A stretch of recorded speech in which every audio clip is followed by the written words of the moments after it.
Isipin mo to, isang normal na araw, nagsescroll ka lang sa Facebook feed mo. Oo, yung tipikal na ginagawa nating lahat araw-araw. Exactly. Nakikita mo yung mga usual na memes, mga pictures ng kinain ng mga kaibigan mo, balita. Tapos, bigla kang makakakita ng isang sobrang habang post mula sa isang lalaki na tahasang sinasabing nakausap niya raw si Jesus kamakailan lang. Grabe, literal na face-to-face daw. Oo nga eh. At hindi lang yon. Kinumpirma raw sa kanya ni Jesus na ang isang sikat na bilyonaryong pastor na kilala nating lahat ay kasalukuyan ng nasusunog sa impyerno. Kahit na, alam mo yun, buhay pa yung tao dito sa lupa. Medyo mapapatigil ka talaga sa pag-scroll kapag nakita mo yun. Di ba? Mag-i-scroll past ka lang ba? O papasok ka sa rabbit hole para alamin kung sino itong taong ito at ano pa yung mga wild na sinasabi niya? Kung ako ikaw, manamong titigil ako at magbabasa. Kasi, bihira kang makakita ng ganyang klasing tapang. O kaya naman ganyang klasing claim sa isang napakapampublikong platform tulad ng Facebook. Totoo. At yan mismong rabbit hole na yan ang sisiriin natin ngayon sa malalim na pagsisiyasat na ito. Himayin natin yan. Titingnan natin yung mga manifesto, mga video at mga pahayag ng isang nangangalang Narciso Olalo, isa siyang lalaki na nagpapakilala bilang isang makabagong mensahero. Sinasabi niya kasi na ang lahat daw ng alam o tungkol sa relihiyon, sa Biblia, at maging sa pinagmulan ng tao, isang malaking kasinungalingan na ginawa lang para pagkakitaan ka. Pero wait lang, bago tayo lumalim ng husto dyan, kailangan muna nating maglagay ng isang napakalaking disclaimer dito. Oo, sobrang mahalaga nito para sa mga nakikinig sa atin. Kasi yung mga tatalakay natin ngayon ay naglalaman ng mga napakasensitibo, radikal, at para sa marami posibleng nakakabiglang pananaw tungkol sa pananampalataya at sa mga kilalang leader ng relihiyon. Kaya gusto naming maging malinaw sa'yo na kaming dalawa dito ay ganap na walang pinapanigan. Wala talaga.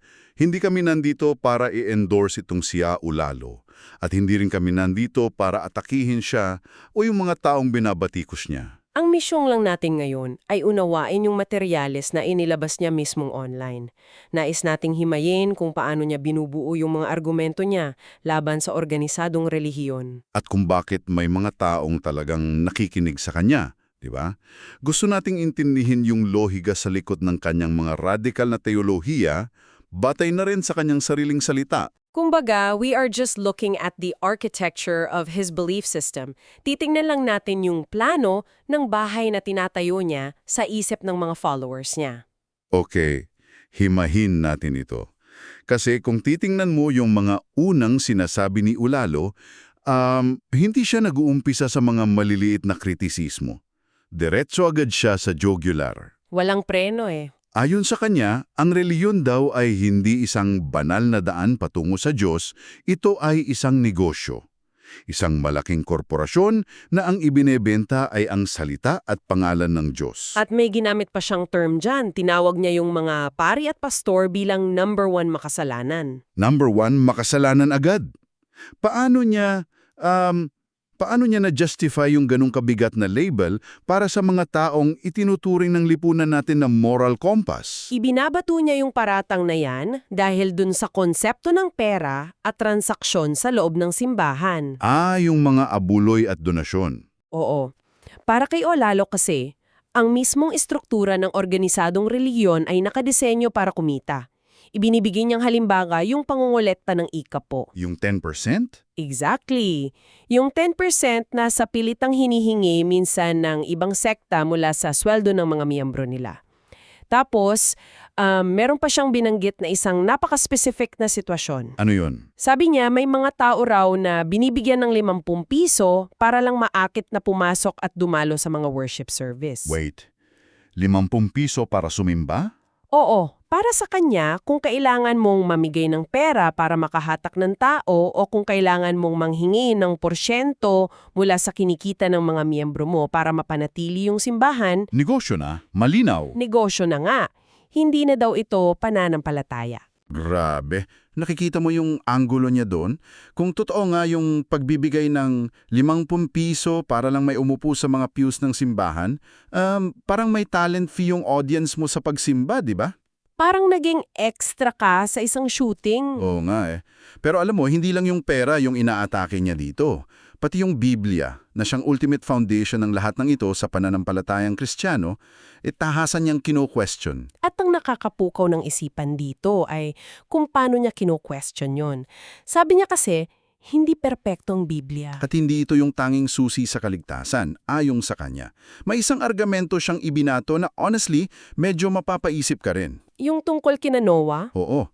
Sabi niya, kung ang Biblia lang ang talaga ang nag-iisang paraan para maligtas ang tao, paano naligtas sina Noah? Paano sina Maria at Jose? wala pa nga mang Biblia na nakaprint at naipapamahagi noong panahon nila. Exactly. Wala pang printing press noon, wala pang compiled na Old and New Testament, so paano sila naging banal? Diyan papasok yung paggamit niya sa mismong timeline ng kasaysayan para sirain yung kredibilidad ng mga nakasulat na teksto. Paanong timeline? Sinasabi niya na ang mga pamantayan ng relihiyon na nakabase sa Biblia ngayon, nabuo na lamang ito matapos ang buhay ni Kristo.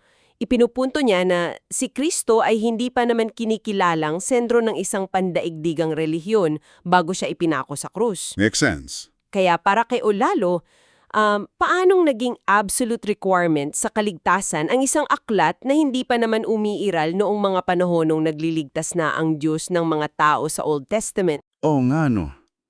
Para mas maintindihan natin itong pananaw niya, i-compare natin ang Biblia hindi sa isang sagradong aklat, kundi isipin mo sa isang laro ng Pass the Message, o kaya parang isang Wikipedia page na libu-libong taon ng online. Magandang analogy yan. 'Di ba? Isipin mo sa bawat siglo, may mga bagong imperyo, may mga bagong hari, mga bagong religious leaders na naglo-login para i-edit yung page na yun. Tapos nagdadagdag sila ng mga rules na pabor sa kaharian nila. Tapos nagbubura sila ng mga pahina na hindi sang-ayon sa personal agenda nila. Pagkalipas ng 2,000 taon ng ganyan, sobrang dami na ng edits, sobrang dami ng versions. Yung original na edit history, permanently lost na. Ganyan na ganyan ang tingin ni Orlalo sa Biblia. Isang text na inaayos, ni-revise at pinagkakakitaan ng iba't ibang sekta para lang sa sarili nilang interes. At dahil dyan, naniniwala siya na kailangan na natin ng direct access. Oo, kasi kung yung mga lumang teksto ay corrupted na ng mga human editors, ang tanging dalisay na paraan daw para malaman yung katotohanan ay ang direktang komunikasyon sa Diyos. Walang middleman. Wala! Dito niya ginagamit ulit yung mga karakter tulad ni Noah. Kung si Noah nakausap ang Diyos ng walang binubuklat na aklat, iginigiit ni Olalo na ganyan din daw ang nangyayari sa kanya ngayon. Na direktang ibinababa sa kanya yung mensahe. Exactly. Teka, pause natin dyan. Kasi napakadaling sabihin na corrupted yung mga pare, na corrupted ang Biblia, tapos sasabihin mo na ako na lang ang pakinggan ninyo dahil kausap ko ang Diyos. Madaling sabihin, mahirap patunayan. Di ba? Kung ako yung tagapakinig na naghahanap ng totoo, tatanunin ko agad, bakit naman ako maniniwala sa'yo? Anong resibo mo? At dyan nagiging sobrang weird at fascinating itong kwento natin ngayon. Kasi imbes na magpakita ng mga lumang pergamino o magpababa ng apoy mula sa langit gaya ng mga propeta dati, ang ginagamit na patunay ni Olalo ay yung kanyang Facebook wall. Totoo yan. Nabasa natin yan mismo sa mga source documents niya. Oh, hindi ba napakakaibang isipin na ang sukatan ng katotohanan ngayon ay digital timestamp sa Facebook? Ipinagmamalaki niya kasi na pinagkalooban siya ng Diyos ng tinatawag niyang power of mind. Power of mind. Parang superhero. Parang ganun na nga. At itong kapangyarihang ito ay nagbibigay daw sa kanya ng 3 pangunahing kakayahan. Ano-ano yun? Una, ang mismong boses niya ay nakakapagpagaling ng mga may sakit. Okay, healing. Pangalawa, Pangalawa, kaya niyang makita yung mga kasalanan ng isang tao kahit hindi niya ito personal na kilala. mind reading naman. At yung pangatlo, nakikita niya yung mga sakuna bago pa ito mangyari, premonitions. At tama ka kanina, ang ginagawa niyang pruweba para sa premonitions na ito ay yung social media niya. Pero sandali, bilang isang taong babad sa internet, Sobrang laking red flag niyan para sa akin. Bakit naman? Kasi ang dali-daling mag-edit ng post sa Facebook. Pwede kang mag-post ng sobrang vague na status na tulad ng may mangyayaring masama bukas. Tapos, isaset mo yung privacy noon sa Only Me. Tas kapag may nangyari, Kapag may lumindol kinabukasan, i-edit mo yung post, lalagyan mo ng details ng lindol, tapos papalitan mo ng public. Instant propeta ka na. digital manipulation kumbaga. Oo. Hindi ba niya naiisip na ang daling butasin ng mga Facebook digital timestamps bilang ebidensya ng pagkabanal? Maraming magdududa dyan, syempre, lalo na sa mga tech-savvy. Pero para sa kanyang mga tagasunod, nagbigay siya ng napakahabang listahan ng mga itinuturing niyang hits. Hits? Parang hula na tumama? Oo, nariyan daw yung mga babala niya bago manalasa yung bagyong Yolanda. Grabe, ang tagal na nun ah.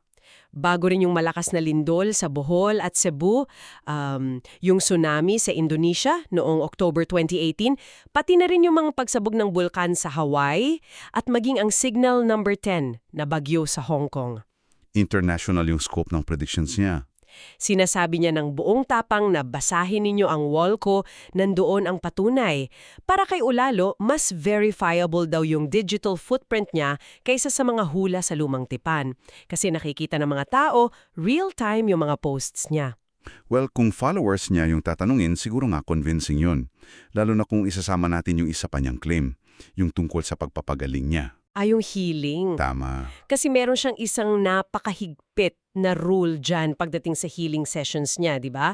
Ginagawa niya raw ang pagpapagaling na ito ng absolutely free. Walang bayad. Walang bayad, walang donation box sa gilid ng venue, walang pasimpleng paghingi ng ambag pagkatapos magmilagro, 0 pesos. At yun ang nagpapasemento sa kanyang pangunahing argumento kanina. Yung laban sa negosyo ng relihiyon. Tama. Kung matatandaan mo, yung galit niya sa simula tungkol sa relihiyon bilang isang negosyo, yung pagtanggi niya sa pera ang kanyang ultimate marketing differentiator. Oo. Kung gagamitin natin yung business terms. Oo, kung kaya niyang magpagaling gamit lang yung boses niya at hindi siya nangihingi ng kahit isang kusing, lumalabas siyang mas dalisay. Mas authentic siya kumpara sa mga leader ng relihiyon na nangungulekta ng ikapo. Pinapakita niya sa gawa. Ipinapakita niya sa pamamagitan ng aksyon ang kanyang paniniwala na ang biyaya ng Diyos ay hindi dapat nilalagyan ng price tag. Makes sense. Kung galit ka sa korupsyon sa gobyerno, susunod ka sa leader na nagpapakitang hindi siya nagnanakaw ng pera ng bayan. Ganon din dito sa relihiyon. Exact parallel. Pero alam mo ang nakakagulat kay Ulalo? Hindi siya tumigil dyan sa pag-atake sa pera at sa pag-post ng mga hula. Pumasok talaga siya sa teolohiya mismo. Binago niya yung buong kwento ng pagmula nating mga tao. Yung tungkol kina Adan at Eva? Oo. Totally tinatapon niya yung kwento sa Book of Genesis. Ano ba yung sinasabi niya tungkol doon? Ang argumento niya rito ay nakabatay lang sa isang napakasimpleng pisikal na obserbasyon. Alin yun? Hindi siya naniniwala na ang lahat ng bilyon-bilyong tao sa mundo ngayon ay nanggaling lang sa isang pares na tao, kay Adan at Eva. Ang loika niya, kung iisang kulay lang silang dalawa, paano nagkaroon ng napakaraming iba't ibang lahi at kulay ng balat ang mga tao sa iba't ibang bansa? Kumbaga sa simpleng logic ng genetics. Oo, kung parehong kayo manggi sina Adan at Eva, paano biglang nagkaroon ng mga taong natural na puti sa Europe o natural na itim sa Africa? Imposible raw yun?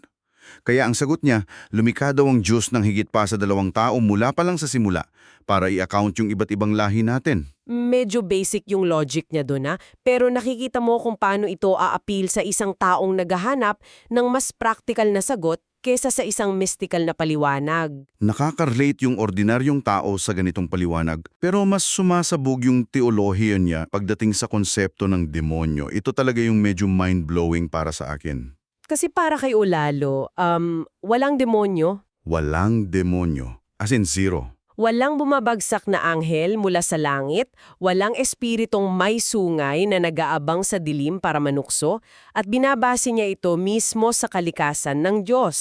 Paanong kalikasan ng Diyos? Ang tanong niya kasi, kung ang Diyos ay dalisay na pag-ibig, At siya ang pinakamakapangyarihan sa lahat, bakit siya lilikha ng isang nilalang na ang tanging layunin ay sirain at ipahamak ang mga taong ginawa niya? Sa bagay.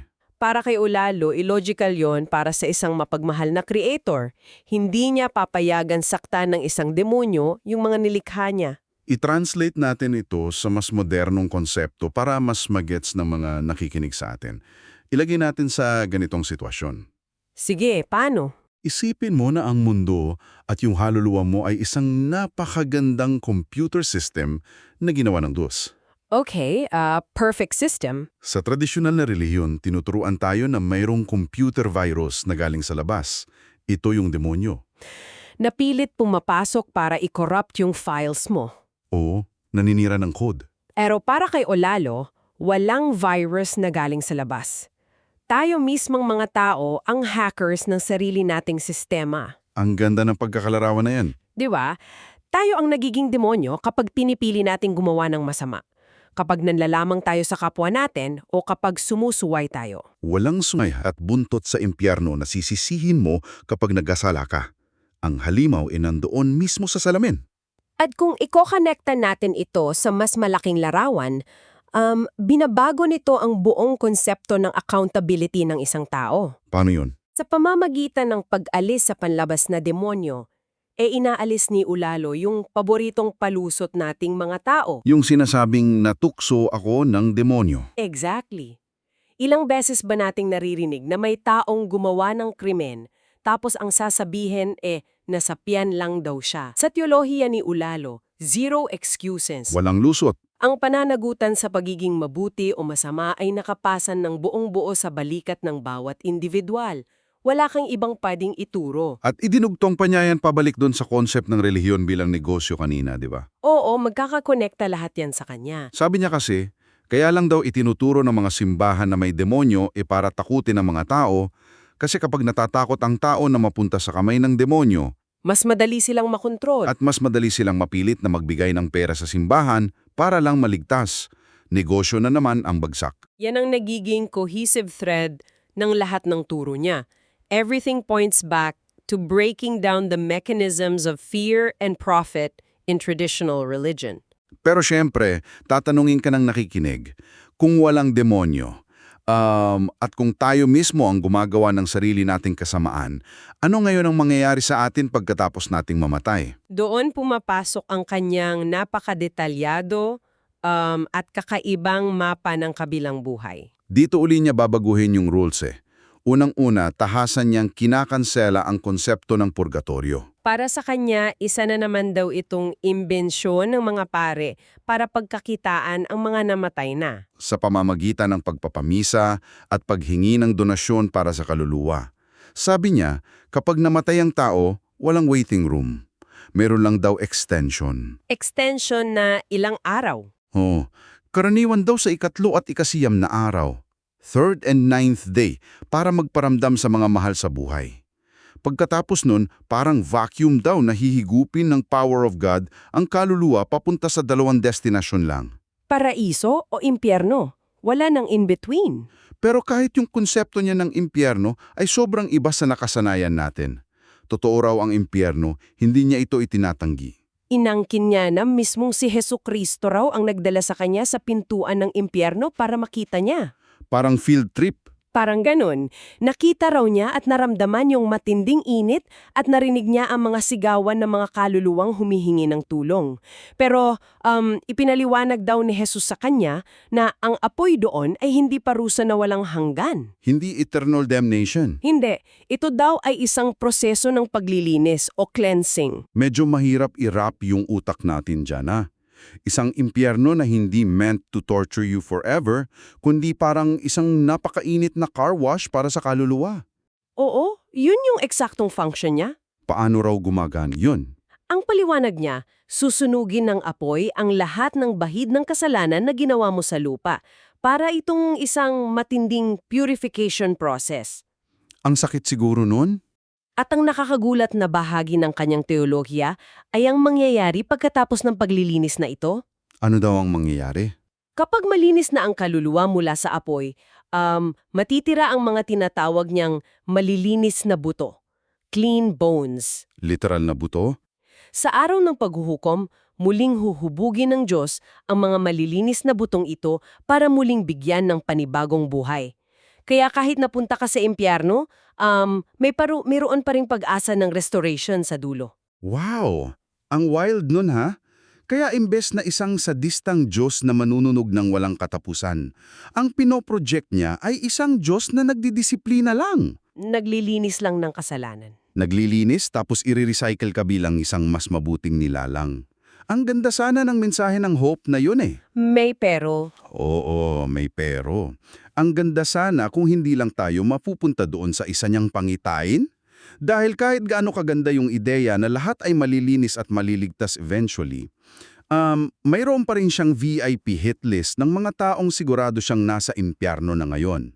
at dito papasok yung napag-usapan natin sa simula pa lang ng ating deep dive, yung pangitain niya noong August 15, 2019. Ito yung isa sa pinaka-controversial na bahagi ng mga manifesto niya. Sa pangitaing yon, magkausap daw sila ni Jesus.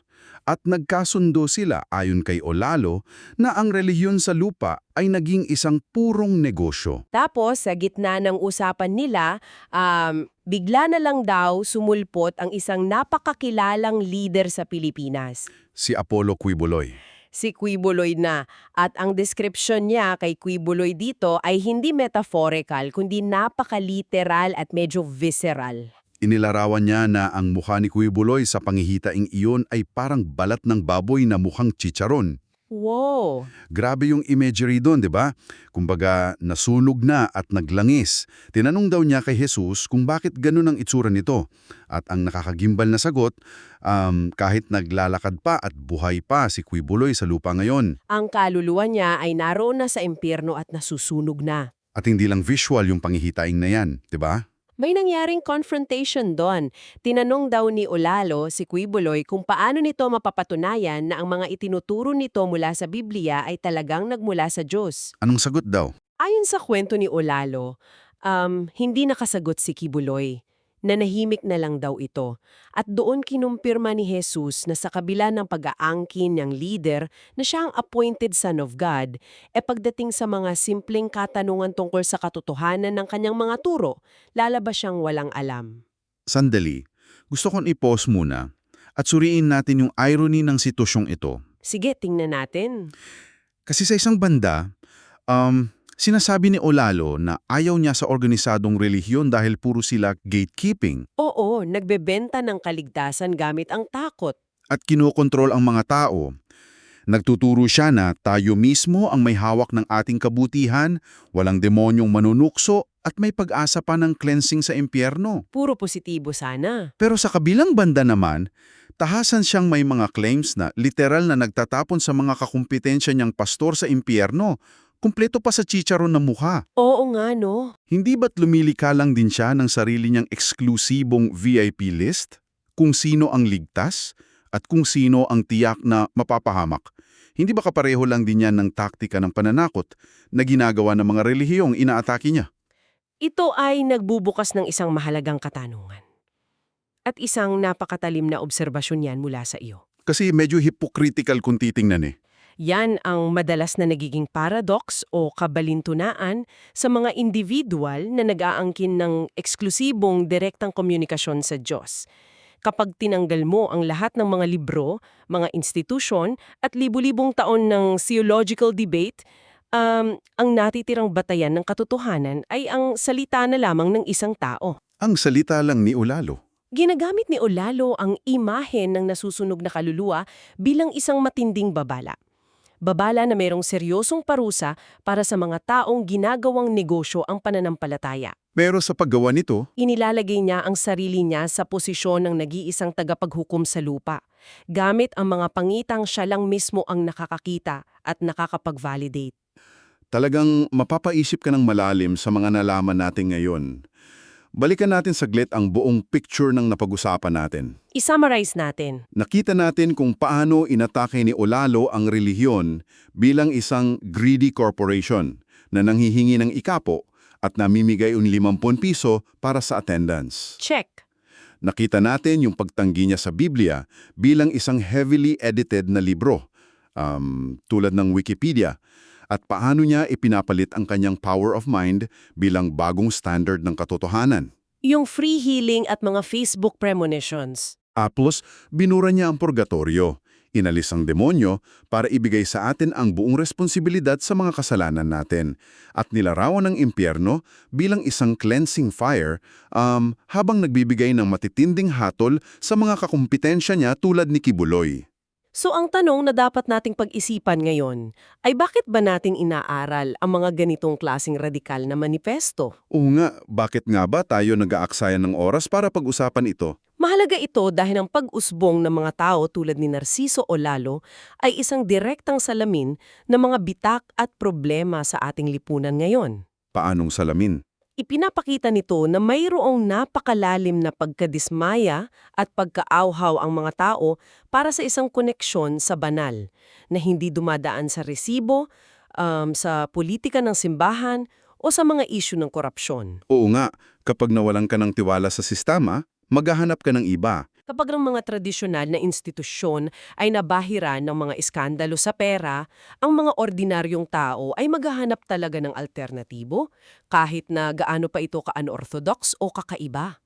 At yan ang nais naming iwanang kaisipan para sa inyo ngayon na nakinig sa aming usapan. Pag-isipan mo ito ng maigi. Sa panahon natin ngayon na punong-puno tayo ng impormasyon, ng fake news, deepfakes at lumalalang kawalan ng tiwala sa mga malalaking institusyon, hindi kaya ang pagdami ng mga taong naghahanap ng mga alternatibong propeta sa social media ay hindi na tungkol sa kabaliwan o panatisismo? Baka isa lamang itong manifestasyon ng ating matinding pagkauhaw sa isang katotohanang tunay na hindi nabibili. Isang pagkauhaw na napakatindi, kaya't ang ilan ay handang iwanan ang libu-libong taon ng sagradong kasaysayan. Kapalit ng isang pangakong kaligtasan na nakasulat lang sa isang digital screen. Pero ang pinakamalaking tanong na ikaw lang mismo ang makakasagot para sa sarili mo. Hanggang saan ang hangganan ng iyong paniniwala? Kung ang ginagamit na patunay ng lahat ng misteryo ng kalawakan at ng kabilang buhay ay nakapost lamang sa isang Facebook wall. Yan ang iiwan natin sa kanila. Maraming salamat sa pagsama sa amin sa malalim na pagsisiyasat na ito. Patuloy kayong magbasa, patuloy na magtanong, at huwag matakot na questionin maging ang mga pinakamatitibay na pader ng inyong mga paniniwala. Hanggang sa muli!